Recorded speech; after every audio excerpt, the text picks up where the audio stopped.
ஜெகமே தந்திரம், மனிதன் எந்திரம்.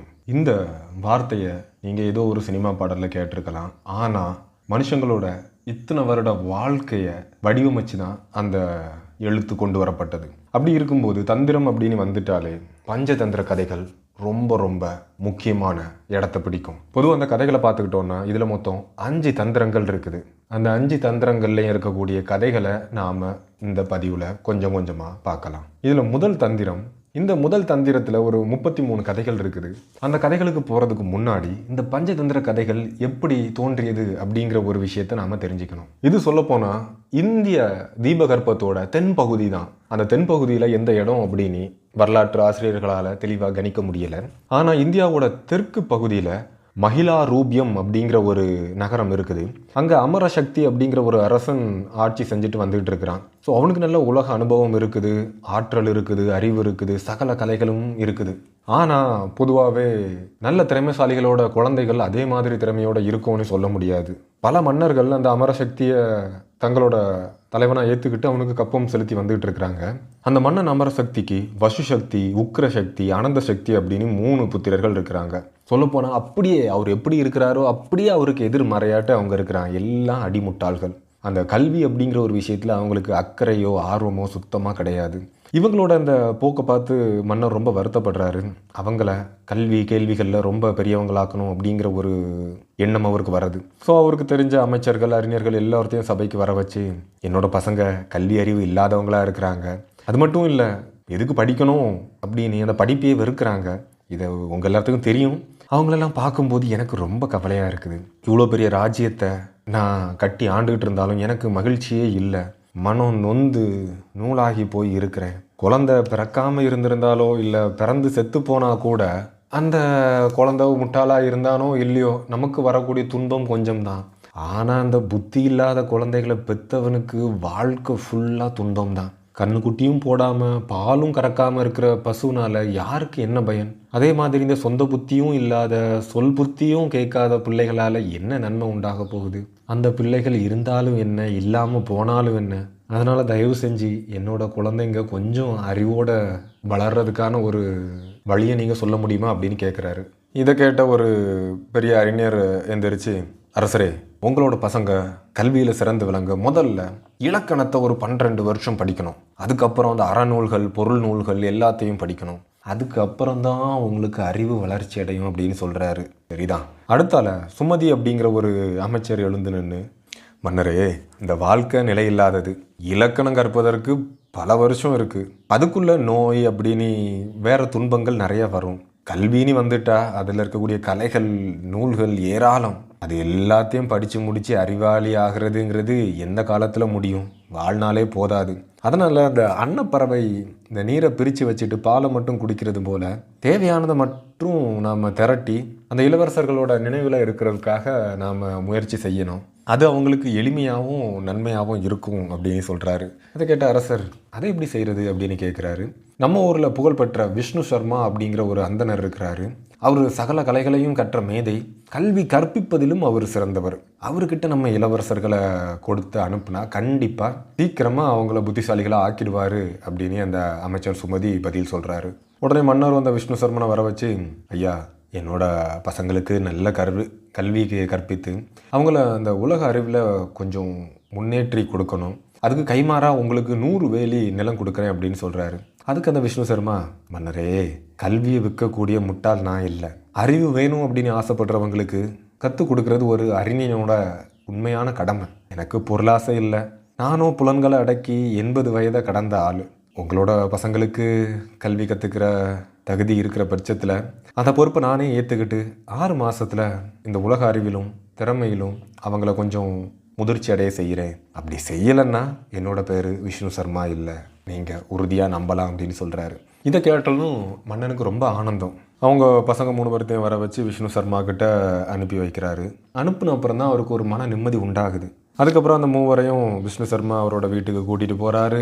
சின்ன சின்ன கதைகள் மூலமாக அந்த இளவரசர்களுடைய கற்பனை திறனை பெருக்கி அவங்களோட கேள்வி ஞானத்தையும் பெருக்கி அவர் சொன்ன கதைகள் எல்லாத்தையும் சேர்த்து ஒரு 5 பிரிவுகளுக்குள்ளே அடக்கி பஞ்சதந்திரம் அப்படிங்கிற பெயரில் ஒரு பெரிய நூல் தொகுப்பையே உண்டாக்குறாரு. அந்த இளவரசர்களை அதை மனப்பாடம் செஞ்சு அதில் இருக்கக்கூடிய கருத்துக்கள் சம்பந்தமான கேள்விகளை கேட்டு அந்த 6 மாதங்களுக்குள்ள அவங்கள முற்றிலும் மாற்றி விஷ்ணு சர்மா புதிய மனிதர்களாக உண்டாக்கி வைக்கிறாரு. இந்த 5 தந்திரங்கள் என்ன அப்படிங்கிற ஒரு விஷயத்தை நம்ம அங்கே பார்க்கும்போது இது ரொம்ப முக்கியம். முதல் விஷயம், அதாவது முதல் தந்திரம் 1 நட்பை கெடுப்பது, 2வது நட்பை பெறுவது, 3வது தந்திரம் அடுத்தும் கெடுப்பது, அடுத்து 4வது தந்திரம் அடைந்ததை அழிப்பது, 5வது தந்திரம் ஆராயாமல் செய்வது, அதாவது யோசிக்காமல் செய்கிறது. இந்த 5 தந்திரங்களும் நம்ம இப்போ முதல் தந்திரத்தில் இருக்கக்கூடிய முதல் கதையை இப்போ பார்க்கலாம். இது ஒரு மூல கதையோடு ஆரம்பிக்குது. அதாவது இது முக்கியமான கதையாக இருக்கும். அதுக்கப்புறம் அதுக்குள்ளே உள்ள கிளைக்கதைகள் நிறையா வரும். ஸோ இந்த முதல் கதை குள்ள நரியின் குறும்பு. ஸோ இது மூலக்கதையாட்டு வரும்போது மறுபடியும் அவங்க ஊரில் இருந்தே ஆரம்பிக்கிறாங்க. அதாவது இந்த தென் பிராந்தியத்தில் மகிழா ரூபியம் அப்படிங்கிற ஒரு நகரம் இந்திரலோகத்துக்கு இணையாக இருக்குது. வர்தமானன் அப்படிங்கிற ஒரு வணிகன் அந்த நகரத்தில் வாழ்ந்து வந்துட்டு இருக்கிறான். அவன் நிறைய நற்குணங்கள் படைச்சவன் தான். ஆனால் நாணயம் அந்த அளவுக்கு இருக்குமான்னு சொல்ல முடியாது. ஆனால் அவனுக்கு அதிர்ஷ்டத்தால் பெரும் செல்வம் அவன்கிட்ட இருக்குது. ஒரு நாள் இரவு அவன் படுத்திருக்கும் போது அவனுக்கு தூக்கமே வரல. அப்போ தான் அவனுக்கு ஒரு யோசனை வருது. இவ்வளவு செல்வம் நம்மகிட்ட இருக்குது, ஆனால் அதை செலவழிச்சுக்கிட்டே போனால் அது சீக்கிரம் கரைஞ்சி போயிடுது. ஆனால் கொஞ்சம் செல்வம் சேர்த்தாலும் அதை மேலும் மேலும் நம்ம வளர்க்க முயற்சி செய்யும் போது அது எறும்பு புற்று போல பெருகிக்கிட்டே இருக்கும். அதனால் செல்வம் அதிகமாக இருந்தாலும் அதை மேலும் மேலும் பெருக்கணும். பெறாத செல்வத்தை பெற முயற்சி செய்யணும். அப்படி பெற்ற செல்வத்தை காப்பாற்ற முயற்சி செய்யணும். அந்த காப்பாற்றி வைத்திருக்கக்கூடிய செல்வத்தை விருத்தி செய்து அதை பல துறைகள்லையும் முதலீடு செய்யணும். பத்திரப்படுத்தி வச்சிருக்கக்கூடிய செல்வம் கூட பல விதமான இடையூறுகளால் நாசமடைஞ்சு போகும். வாய்ப்பு கிடைக்கிற சமயத்தில் தகுந்தபடி முதலீடு செய்யாத பணம் கைக்கு வராத பணத்துக்கு சமம் மாதிரி தான். ஆகவே அந்த கிடைக்கிற பணத்தை பாதுகாத்து பெருக்கி சிறந்த முறையில் முதலீடு செய்யணும் அப்படிங்கிற ஒரு யோசனை அவனுக்கு வருது. ஆனால் அந்த சேர்த்த பணத்தை காக்கணும் அப்படின்னா அதை புழக்கத்துக்கு கொண்டு வரணும். குளத்துல தண்ணீர் அதிகமாக இருந்தால் அது வடிகிறதுக்கு வடிகால் வேணும் இல்லையா? அதே போல் நன்றாக பழக்கிய இந்த யானைகளை கொண்டு காட்டு யானைகளை பிடிக்கிறது மாதிரி பணத்தை போட்டு தான் பணத்தை எடுக்கணும். ஆசை இருந்தாலும் பணம் இல்லாத ஏழையால் வியாபாரம் செய்ய முடியாது. விதியோ அதிர்ஷ்டமோ கடவுளோட கருணையோ வர்தமானன் கிட்ட நிறைய செல்வம் இருக்குது. அதை அவனும் அனுபவிக்காம நல்ல காரியங்களுக்கும் செலவிடாமல் இருந்தால் உண்மையான சுகம் கிடைக்காது. அவனை பணம் படைச்ச முட்டாள் தான் சொல்லணும் அப்படின்னு வர்தமானன் யோசிக்க ஆரம்பிக்கிறான். நைட்டு முழுவதும் இப்படியே யோசிச்சுட்டு இருக்கிற வர்தமானன் பொழுது விடிஞ்சதும் வியாபாரத்துக்கு தேவையான சரக்குகளை முதல்ல வாங்குறான். அவங்க அப்பா அம்மாட்ட ஆசீர்வாதத்தை வாங்கிட்டு வேலையாட்களை கூடவே கூட்டிகிட்டு சங்கு பேரிகைகள் முழங்க மதுராபுரிக்கு புறப்படுறான். போகும்போது 2 எருதுகள் பூட்டிய வண்டி அவன் கூட வருது. அதில் ஒரு எருதோட பேர் நந்தகன், இன்னொரு எருதோட பேர் சஞ்சீவிகன். ஸோ 2மே செம்மையான எருதுகள். ஸோ அந்த எருதுகளோட கழுத்திலிருந்து சலங்கை ஒலி ஜில் ஜில் அப்படின்னு ஒலிக்க சரக்குகள் எல்லாம் ஏற்றப்பட்டு மற்றொரு வண்டியில் வர்தமானனும் ஏறிக்கிட்டு போயிட்டுருக்கிறான். போகிற வழி நிறைய காடுகள் இருக்குது. அங்கே இருக்கக்கூடிய செடிகள் கொடிகள் பல வகை மரங்கள் பார்க்குறதுக்கே ரொம்ப அழகாக இருக்குது. யானைகள், எருமைகள், காட்டெருமைகள், காட்டு பன்றிகள், மான்கள், புலிகள், சிறுத்தை, கரடி அப்படின்னும் ஆங்காங்கே மிருகங்கள் எல்லாம் தட்டுப்படுது. அருவியிலிருந்து நீர் வழிஞ்சு ஓடிக்கிட்டு இருக்குது. வண்டியோட பாரம் அதிகமாக இருக்கவும் சஞ்சீவிகன் அப்படிங்கிற எருது ரொம்ப டயர்டாகி போயிடுது. அந்த மலை அருவி பக்கமாக வண்டி போயிட்டு இருக்கும்போது அங்கே இருக்கக்கூடிய சேத்துல அதோட குழம்புகள் ரொம்ப சிக்கி அதுக்கு மேலே அது முடியாமல் அப்படியே கீழே விழுந்துருது. அதை பார்த்த வண்டிக்காரன் பரபரப்பாக இறங்கி வர்தமானனை பார்த்து, ஐயோ முதலாளி, அந்த சஞ்சீவிகன் டயர்டாகி சகதியில் விழுந்துடுச்சு அப்படின்னு சொல்கிறாரு. இதை கேட்ட வர்தமானனுக்கு ரொம்பவும் கவலை. ஒரு 5 நாட்கள் அங்கே தங்கியிருந்து சஞ்சீவிகனை குணப்படுத்த ட்ரை பண்ணான். ஆனால் அது குணமடையலை. அதுக்கப்புறம் அதை காப்பாற்றுறதுக்கு தேவையான கொஞ்சம் தீவனத்தையும் கொஞ்சம் 2-3 வேலையாட்களையும் அங்கே வச்சுட்டு முடிஞ்ச வரை ட்ரை பண்ணுங்க, உயிர் பிழைச்சா ஓட்டிட்டு வந்துடுங்க, இறந்து போயிடுச்சுன்னா அப்படியே நல்லடக்கம் செஞ்சுட்டு திரும்புங்க அப்படின்னு சொல்லிட்டு வர்தமானன் இன்னொரு எருதை போட்டு வண்டியை எடுத்துகிட்டு போயிடுறான். ஆனால் வேலையாட்களுக்கு அந்த ஆபத்தான காட்டில் தங்குறதுக்கு ரொம்ப பயம். வர்தமானன் போன அடுத்த நாளே அவங்க அங்கேருந்து கிளம்பி முதலாளிகிட்ட போய், முதலாளி சஞ்சீவிகன் இறந்து போயிடுச்சு, அதை நல்லடக்கம் செஞ்சுட்டு வந்தோம் அப்படின்னு பொய்ய சொல்கிறாங்க. இதை கேட்ட வர்தமானனுக்கு கவலை தான். அதுக்கப்புறம் கொஞ்சம் ஆறுதல் அடைஞ்சு மதுராபுரி போய் சேர்றாரு.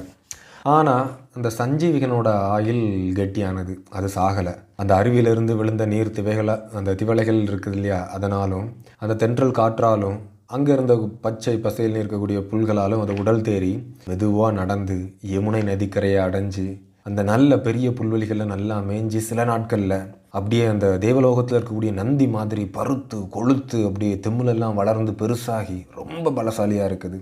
ஜம்முனி வளர்ந்துருந்த அதோட கொம்புகளால் அங்கே இருக்கக்கூடிய கரையான் புற்றுகள் இரும்பு புற்றுகளோட இந்த முகடுகள் எல்லாம் முட்டி பெயர்த்தெடுத்து ஒரு யானை போல் அப்படியே உல்லாசமாக குதித்து சுற்றிக்கிட்டு இருக்குது. இது இப்படி இருக்கும்போது அங்கே பிங்களகன் அப்படிங்கிற ஒரு சிங்கம் அதோட கூட்டத்தோட யமுனை நதிக்கரைக்கு தண்ணீர் குடிக்க வருது. அப்போ அந்த சஞ்சீவிகன் போட்ட சவுண்டை கேட்டதும் சிங்கம் பயந்துடுச்சு. ஆனால் அதை வெளியே காட்டிக்காமல் கொஞ்ச நேரம் தயங்கி நின்றுட்டு இருக்குது. அதுக்கப்புறம் தன்னோட கூட்டத்தோட வழக்கமாக தங்குற ஒரு ஆலமரத்தடிக்கு வருது. சொல்லப்போனால் அந்த காட்டுக்கு ராஜா அந்த பிங்களகன் தான். அதுக்கு கீழே ஒரு பெரிய கூட்டம், பல விலங்குகள் எல்லாம் இருக்குது. சிங்கம், அதுக்கு மெய்காப்பாளர்கள் இருக்கிறாங்க, ஒரு மத்திய அதிகாரிகள் இருக்கிறாங்க, பணியாட்கள் இருக்கிறாங்க, அப்படின்னு ஒரு 4 பிரிவுகள் இருக்கிறாங்க. ஸோ காட்டில் உள்ள அந்த ராஜ்யங்கள், தலைநகரங்கள், பட்டினங்கள், சிற்றூர்கள், அங்காடிகள், குடியிருப்புகள், எல்லைப்புற பகுதிகள், மானியங்கள், மடாலயங்கள், பொதுவிடங்கள், இது எல்லாத்தையுமே அந்த பிங்களகன் அவனோட நேர் பார்வையிலேயே வச்சுக்கிட்டான். அவருக்கு மெய்காப்பாளர்களாக சில மிருகங்களை மட்டும் செலக்டிவாக நியமித்து வச்சுருந்தாரு. பல வகையான மிருகங்கள் கூட்டமாக இணைந்து மத்திய அதிகாரிகளாக வேலை பார்க்குறாங்க. அது இல்லாமல் பணியாட்களாக சில விலங்குகள் எல்லை பகுதிகளில் அமர்த்தப்படுறாங்க. இந்த எல்லா பிரிவுகள்லேயும் மேல்நிலை, மத்திய நிலை, கீழ்நிலை அப்படின்னு 3 உள் வகுப்புகள் பிரிக்கப்பட்டிருக்குது. அதுக்கப்புறம் அமைச்சர்களும் அவரோட ராஜாவோட நெருங்கிய நண்பர்களுமா சேர்ந்து ராஜ்யம் நடத்திட்டு வந்துட்டு இருக்கிறாங்க. அந்த ஆட்சியில் ஒரு வெண்கொடை, வெண்சாமரம், வாகனங்கள், கேளிக்கைகள் அப்படிங்கிற ஆடம்பரம் எதுவும் இல்லை. ஆனால் உண்மையான வீரம் நிறைந்த பெருமையினால் அதனோட ஆட்சி ரொம்ப உயர்வாக இருந்துச்சு. தோல்வியே காணாத ரோஷமும் அந்த கர்வமும் ஒரு முழுமையான சுயமதிப்பும் அந்த பிங்களகனோட பிறவி குணங்கள். சொல்லப்போனால் கட்டுப்பாடே இல்லாத அதிகாரத்தில் அந்த சிங்கத்திற்கு ரொம்ப மோகம் உண்டு. தனக்கு போட்டியாக அங்கே யாரும் இருக்கக்கூடாது அப்படிங்கிறதுல அந்த பிங்களகன் ரொம்ப உறுதியாக இருந்தான். தலையை தாழ்த்தி குலைந்து பேசுகிற வழக்கம் அதுக்கு தெரியாது. கோபம், பரபரப்பு, அவசரம், ஆணவம், இது எல்லாத்தையும் வச்சுக்கிட்டு தன்னோட காரியத்தை சாதிச்சு வந்துக்கிட்டு இருக்குது அந்த பிங்களகன் அப்படின்னு சொல்லப்படக்கூடிய சிங்கம். பயம் இல்லாமல் எங்கேயும் திரிகிறது, ரொம்ப கெஞ்சி பேசுகிறத இகழ்வது, காலை பிடிச்சு கெஞ்சுறத வெறுப்பது, கலங்காமல் இருக்கிறது, இது எல்லாமே பிங்களகனோட ஆண்மை குணங்கள். இனிமையாக பேசி ஏமாற்றி காரியம் சாதிச்சு கொள்ள முயற்சி செய்கிறது அப்படிங்கிற பேச்சுக்கே இங்கே இடம் கிடையாது. அதுக்கு மாறா முயற்சி, வீரம், சுயமதிப்பு, இது எல்லாத்துலேயும் நம்பிக்கை வச்சு அது சிறப்பான பெயரை அடைஞ்சிருந்துச்சு. மற்றவங்களோட சேராமலும், மற்றவங்கக்கிட்ட அதிக ஈடுபாடு வச்சுக்காமலும், தன்னை பற்றின பெரிய கவலை எதுவும் இல்லாமலும் அது மகிழ்ச்சியாக வாழ்ந்துக்கிட்டு இருக்குது. மற்றவங்களுக்கு உதவி செய்து அதனால் மகிழ்ச்சி அடைகிறதுலேயே அதோட வீரத்தை காட்டுச்சு. தற்காப்பு ஏற்பாடுகள் எல்லாம் அது பெரிய அளவு பெருக்கி கொள்ளலை. அப்படி இருந்தாலும் யாராலும் அதை வெல்ல முடியலை.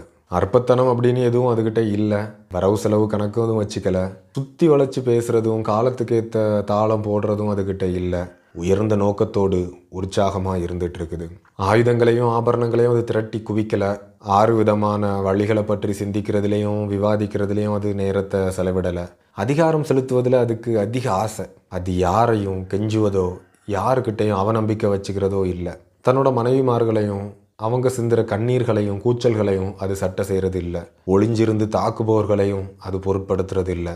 அது குற்றம் எதுவும் இல்லாதது. ஆயுத பயிற்சியில் அதுக்கு செயற்கை பயிற்சி எதுவும் இல்லை. ஆனால் ஆபத்து வர்றதை எதிர்பார்த்து அறிகிற சக்தி அதுக்கு உண்டு. ஏவல் ஆட்களோட உதவி இல்லாமலேயே அதற்கு உணவும் இருப்பிடமும் தேவையான அளவு கிடச்சிது. மற்ற காடுகளுக்கு அது பயப்படாமல் போகும்.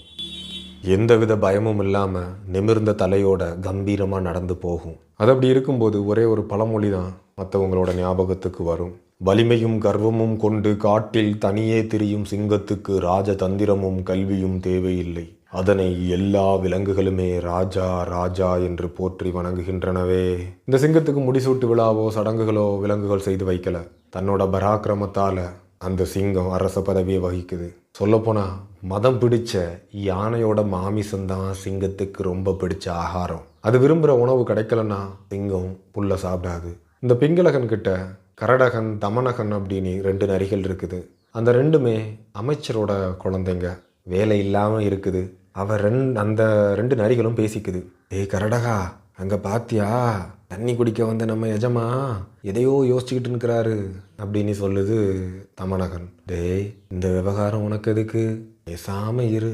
மற்றவங்க விவகாரத்தில் தலையிட நினைக்கிறவன் ஆப்பை பிடுங்கின குரங்க போல தன்னோட உயிரையே இழப்பான் அப்படின்னு சொல்லுது. இதை கேட்ட தமனகன் அது எப்படி அப்படின்னு கேட்குது. அதுக்கு அந்த ஆப்பை பிடுங்கிய குரங்கு அப்படிங்கிற கதையை சொல்ல ஆரம்பிக்குது கரடகன். அடுத்த பதிவு அடுத்த பகுதியில்.